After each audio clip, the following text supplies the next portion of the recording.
En un paciente con sospecha de meningitis aguda existen 4 más 1, es decir, 5 motivos para realizar TAC de cráneo antes de la punción lumbar.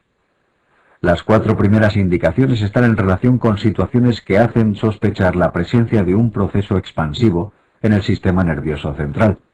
En caso de que realmente existiese, se contraindicaría la punción lumbar. En el tema que nos ocupa, trataríamos de descartar la presencia de un acceso cerebral coincidente con la meningitis, la presencia de edema de papila, conciencia alterada, en cualquier grado, confusión, estupor, coma, focalidad neurológica, incluidas las crisis comiciales, obligarían a realizar TAC de cráneo antes de la punción lumbar. La cuarta indicación es menos directa, pero también es una indicación muy clara.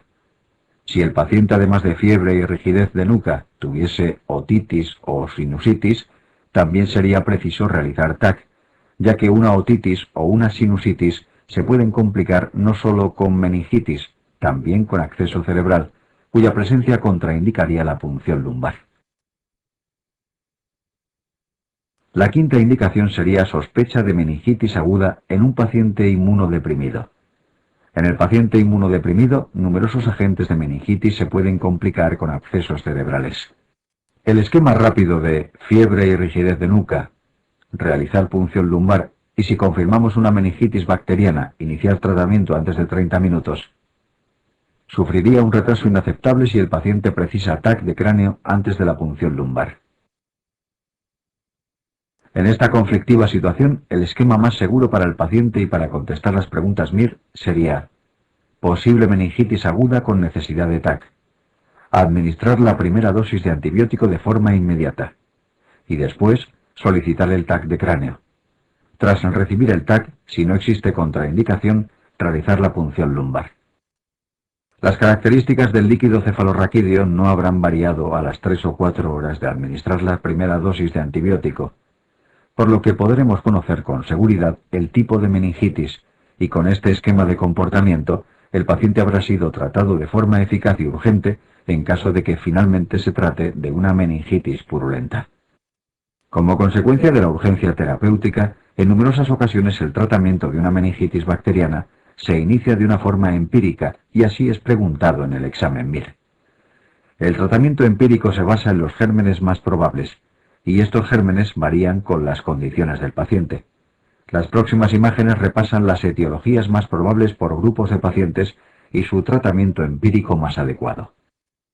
En adultos con meningitis aguda, los gérmenes más frecuentes son neumococo y meningococo. El tratamiento empírico adecuado es una cefalosporina de tercera generación, como ceftriaxona o cefotaxima. En el recién nacido, los gérmenes son completamente diferentes. Hablamos de Streptococo agalactiae, gram negativos, incluida Escherichia coli, y Listeria. Esta última bacteria siempre es un germen importante, porque obliga a introducir ampicilina en el tratamiento empírico inicial. Hay varias opciones para el tratamiento empírico del recién nacido. Una opción es utilizar cefalosporina de tercera generación con ampicilina. Otra posibilidad sería ampicilina con gentamicina.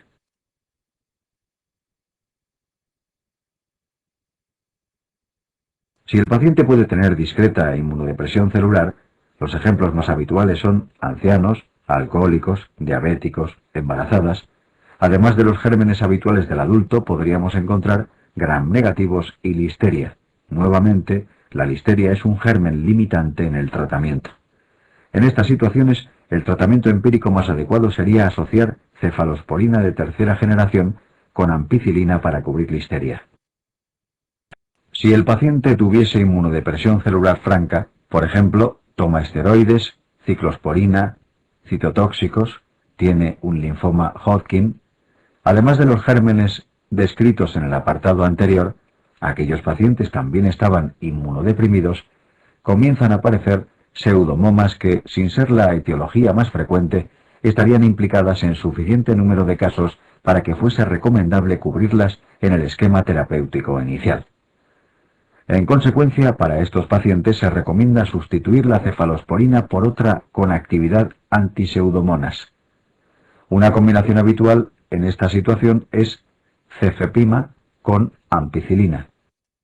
Si la pregunta MIR nos presenta a un paciente con meningitis aguda tras haber sufrido una herida craneal, ya sea una intervención quirúrgica o un traumatismo cráneoencefálico, los gérmenes más frecuentes son los estafilococos. También pueden estar implicados gram-negativos, incluidas pseudomonas, y los neumococos. En esta situación de meningitis que complica una herida craneal, el tratamiento más habitual es vancomicina que cubre estafilococos y neumococos, asociada a cefepima que cubriría gram-negativos y pseudomonas. Una situación que preocupa en España es la posibilidad de que el paciente presente meningitis por neumococo resistente a cefalosporina de tercera generación. Esta situación puede complicar las preguntas del examen MIR. La incidencia de este tipo de neumococos es baja, pero la gravedad de una meningitis hace que muchos autores recomienden asociar vancomicina en aquellas situaciones en las que es posible una etiología neumocócica. Esta circunstancia la consideraríamos básicamente en dos situaciones. Meningitis en adultos. Meningitis en pacientes que tienen un foco séptico en el área ORL. Por tanto, de cara al examen MIR, el tratamiento antibiótico descrito en las imágenes previas es correcto. Pero si en una pregunta plantean una opción correcta, en la que además se asocia vancomicina a un paciente con posibilidad de etiología neumocócica, esta opción sería todavía mejor. Los esteroides mejoran la evolución de la mayoría de meningitis purulentas, por lo que es adecuado su uso. De forma ideal, la primera dosis de esteroide debería administrarse antes de la primera dosis de antibiótico. Los esteroides estarían contraindicados en pacientes inmunodeprimidos y en meningitis secundaria a neurocirugía. Meningitis bacteriana. Profilaxis. Con las siguientes imágenes se comentan temas relacionados con la pregunta 57 del test de primera vuelta. En esta pantalla se repasan las indicaciones de profilaxis en caso de meningitis bacteriana. Las indicaciones serán diferentes si nos encontramos ante una meningitis meningocócica o por hemófilus. Ante una meningitis meningocócica, se administrará profilaxis a contactos íntimos, como pueden ser familia, compañeros de dormitorio, compañeros cercanos de aula, personal sanitario que ha realizado maniobras de intubación.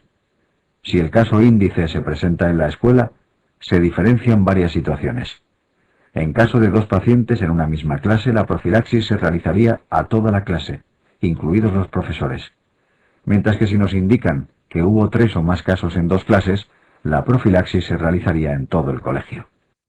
En caso de que el meningococo fuese del serotipo A o del C, además del antibiótico se administraría la vacuna con las siguientes limitaciones. En el caso del serogrupo A, se administraría a partir del tercer mes de edad. En el caso del serogrupo C, se administraría a partir de los 2 años de edad. Si se trata de una meningitis por hemófilus, la profilaxis se realizará a los contactos que reúnan alguna de las siguientes condiciones. Niño menor de 6 años no vacunado. Mayores de 6 años en caso de que convivan con niños menores de 6 años. El contacto mayor o adulto no enfermará aunque su faringe se colonice por hemófilus B, pero podrá infectar a los menores que convivan con él. Es importante recordar que ni las quinolonas como ciprofloxacino o levofloxacino, ni las tetraciclinas como minociclina, deben usarse en el embarazo. Tipos de líquido cefalorraquídeo. Predominio de linfocitos. En las imágenes previas hemos repasado problemas relacionados con las meningitis purulentas. Si en el líquido cefalorraquídeo predominan los linfocitos, hablamos de una meningitis linfocitaria, y en estos pacientes existen varias opciones que repasaremos a continuación. Meningitis linfocitaria. Con las siguientes imágenes se comentan temas relacionados con la pregunta 55 del test de primera vuelta. Si la pregunta se refiere a la etiología más frecuente de una meningitis linfocitaria, la respuesta es fácil: enterovirus. Sin embargo, existen otras etiologías que son objeto de pregunta en el examen MIR. Repasaremos las otras etiologías más relevantes. Comentamos en primer lugar la meningitis por listeria. Solo plantearemos esta posibilidad en pacientes con algún tipo de inmunodepresión celular. La listeria es un organismo intracelular, por lo que la respuesta inflamatoria que provoca no es tan de polimorfonucleares como puede ser la del meningococo, neumococo y el resto de bacterias piógenas. Los líquidos cefalorraquídeos de la meningitis por listeria suelen tener mezcla de linfocitos y de polimorfonucleares en proporciones muy variables. Por estos motivos, la listeria se trata empíricamente si el enfermo reúne las condiciones para tener esta etiología, tal y como hemos desarrollado con las imágenes previas. En ocasiones la listeria presenta un cuadro clínico característico que conviene conocer, porque también es objeto de pregunta. Se trataría de pacientes con cierto grado de inmunodepresión celular, condición ineludible, que presentan una meningitis. Datos de afectación del tronco del encéfalo. Entre estos datos los más habituales son ataxia, vértigo, afectación de pares craneales. Otra etiología de meningitis linfocitaria muy preguntada en el examen MIR es la meningitis tuberculosa. Se trata de una meningitis subaguda, es decir, 10, 15, 20 días de evolución linfocitaria y con glucosa muy baja. El diagnóstico de la meningitis tuberculosa es complicado. La baciloscopia del líquido suele ser negativa. Si fuese positiva, el diagnóstico sería inmediato y se podría iniciar tratamiento tuberculostático con indicación segura. Dado que con frecuencia tendremos baciloscopias negativas, el diagnóstico de la meningitis tuberculosa suele ser un diagnóstico de presunción y se debe iniciar tratamiento tuberculostático empírico. Al cabo de varias semanas, llegará el cultivo de microbacterias que suele ser positivo y confirmará el diagnóstico. Otra etiología de meningitis linfocitaria es el criptococo. Este agente aparece en pacientes con inmunodepresión celular. Al igual que la meningitis tuberculosa, tiene una evolución subaguda. La glucosa en el líquido se encuentra baja y las proteínas elevadas. Afortunadamente, el diagnóstico de la meningitis criptococa es fácil y por tanto su tratamiento no es empírico. Se puede demostrar la presencia del criptococo en el líquido cefalorraquídeo mediante tinta china, demostrando la presencia de antígeno criptocócico o mediante cultivo. Encefalitis. Absceso cerebral. Con las siguientes imágenes repasaremos los síndromes de encefalitis y absceso cerebral, temas relacionados con las preguntas 59 y 60 del test de primera vuelta. Encefalitis. Clínica. Si el paciente presenta fiebre y datos de disfunción cerebral, está indicada la realización de TAC de cráneo. Entre los datos de disfunción cerebral más relevantes se encuentran la depresión de conciencia en cualquiera de sus grados, confusión, estupor o coma, la presencia de focalidad, las crisis comiciales, la ataxia. Si en el TAC se observa una imagen de absceso cerebral, que después describiremos, podremos plantear el diagnóstico de absceso y también más adelante veremos el tratamiento más adecuado. Si el paciente que estamos describiendo nos muestra un TAC de cráneo normal, es muy probable que la pregunta se refiera a un paciente con encefalitis. La causa más frecuente de encefalitis es el virus herpes simple 1, por lo que ante una sospecha de encefalitis se debe iniciar tratamiento con aciclovir. Si la pregunta se refiere al diagnóstico de la encefalitis por virus herpes simple, la respuesta sería PCR en líquido cefalorraquídeo. Absceso cerebral. Clínica. Ya hemos comentado que el paciente con datos de disfunción cerebral y fiebre precisa TAC de cráneo. Si el TAC es normal, es fácil que la pregunta se refiera a una encefalitis, pero si en el TAC se observa una imagen hipodensa que capta contraste en anillo, el paciente probablemente tiene un absceso cerebral y precisará tratamiento antibiótico, además de punción de la lesión para su diagnóstico etiológico. Es importante recordar que los abscesos cerebrales no siempre se acompañan de fiebre, por lo que ante una lesión radiológica de las características descritas, debe plantearse la posibilidad de absceso aunque el paciente no tenga fiebre. También es importante recordar que la imagen que hemos asociado al absceso cerebral, lesión hipodensa que capta contraste en anillo, no es específica. Pueden presentarla los tumores. Etiología. Si la pregunta se refiere a la etiología del absceso cerebral, los gérmenes más frecuentes son los estreptococos. Es importante reconocer que además de los estreptococos, pueden estar implicados numerosos gérmenes, incluidos anaerobios como los bacteroides fragilis, por lo que el tratamiento antibiótico inicial de un absceso cerebral deberá cubrir esta variada flora potencial. En inmunodeprimidos la etiología es diferente, y las posibilidades diagnósticas de las lesiones ocupantes de espacio en el sistema nervioso central en pacientes inmunodeprimidos se repasarán con más detalle cuando hablemos del SIDA. Tratamiento. El tratamiento antibiótico empírico del absceso cerebral debe cubrir no solo los gérmenes gram positivos, también debe cubrir gram negativos y anaerobios. La combinación más habitual es cefotaxima, que cubre gram positivos y negativos, con metronidazol, que cubre anaerobios, incluidos los bacteroides fragilis. Si el tamaño del absceso es superior a 2,5 centímetros, debe realizarse la punción con fines diagnósticos y terapéuticos. Infecciones intestinales. Gastroenteritis. Mecanismos. Con esta pantalla se comentan temas relacionados con la pregunta 44 del test de primera vuelta. Existen varios mecanismos por los que las bacterias pueden producir diarrea. Enterotoxinas. El paradigma de este mecanismo corresponde al cólera. Otra bacteria que también utiliza este mecanismo es el coli productor de enterotoxina. Las enterotoxinas producen diarrea acuosa actuando sobre los mecanismos secretorios de las células. Citotoxinas.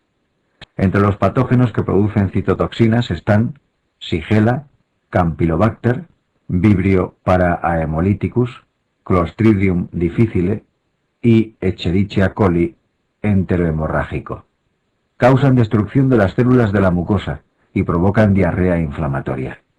Las heces se dan con sangre, pus, moco, lo que se corresponde con el denominado síndrome disentérico. Invasión de las células epiteliales. Este mecanismo es utilizado por Shigella, Salmonella, coli enteroinvasivo. Provocan síndrome disentérico. Neurotoxinas. Conviene recordar en este mecanismo el Bacillus cereus y el Staphylococcus aureus. Los cuadros debidos a enterotoxinas elaboradas fuera del huésped tienen un tiempo de incubación corto, entre 1 y 6 horas. Esta situación se corresponde con las toxiinfecciones alimentarias por Staphylococcus aureus. Peculiaridades de gérmenes. Con las siguientes pantallas se comentan temas relacionados con las preguntas 45 y 47 del test de primera vuelta. Algunos gérmenes relacionados con infecciones intestinales tienen peculiaridades que conviene recordar. El coli enterohemorrágico, serotipo 0157H7, puede complicarse con síndrome urémico hemolítico. Yersinia enterocolítica causa pseudoapendicitis y adenitis mesentérica. La hemocromatosis predispone a esta infección y el tratamiento con desferroxiamina agrava su curso. Salmonella no precisa tratamiento antibiótico, excepto en inmunodeprimidos, SIDA, esplenectomía, etc., o en ancianos con aneurismas arteriales. Salmonella tiene facilidad para acantonarse los endotelios dañados por aneurismas y provocar cuadros de endarteritis. Para evitar esta grave complicación, se recomienda realizar tratamiento antibiótico en personas con aneurismas arteriales o en ancianos que probablemente los tengan. Campylobacter tiene peculiaridades clínicas y terapéuticas. El tratamiento de elección es la eritromicina. También puede provocar cuadros de endarteritis.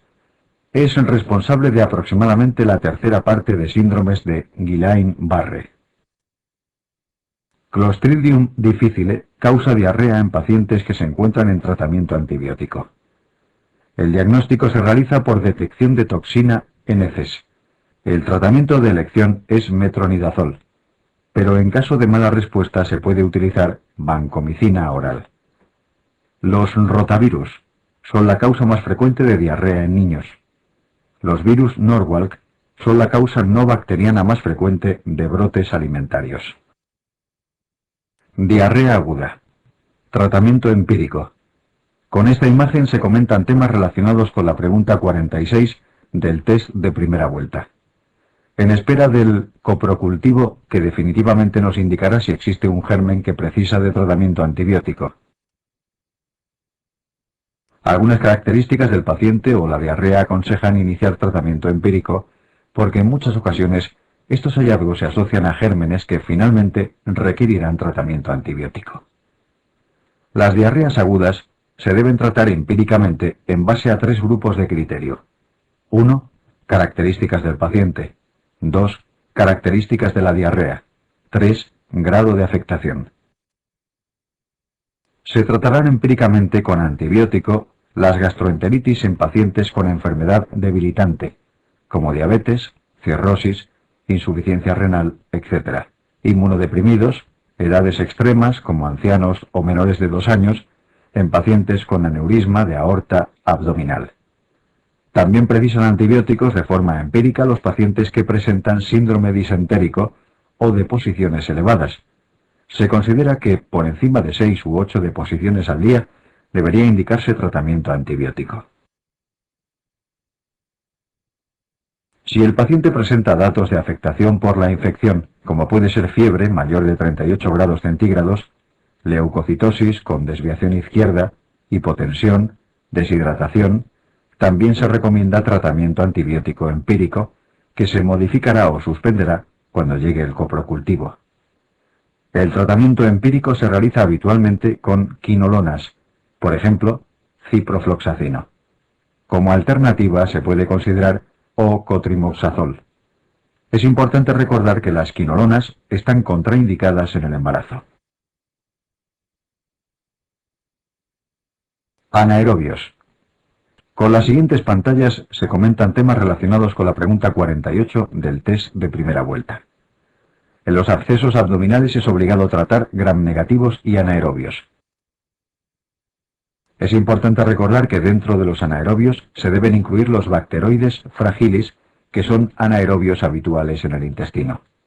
Esta precisión es importante porque la penicilina no es activa contra bacteroides fragilis, por tanto, se deberán utilizar otros antibióticos como 1. Metronidazol, que es válido para todos los anaerobios estrictos, 2. Clindamicina, 3. Cefoxitina, 4. Penicilinas con un inhibidor de beta-lactamasa, como amoxicilina con clavulánico o piperacilina con tazobactam. Bacilos gram negativos. Los gram negativos implicados en los abscesos abdominales no tienen por qué ser multiresistentes. Por tanto, pueden ser útiles numerosos antibióticos con actividad contra gram negativos.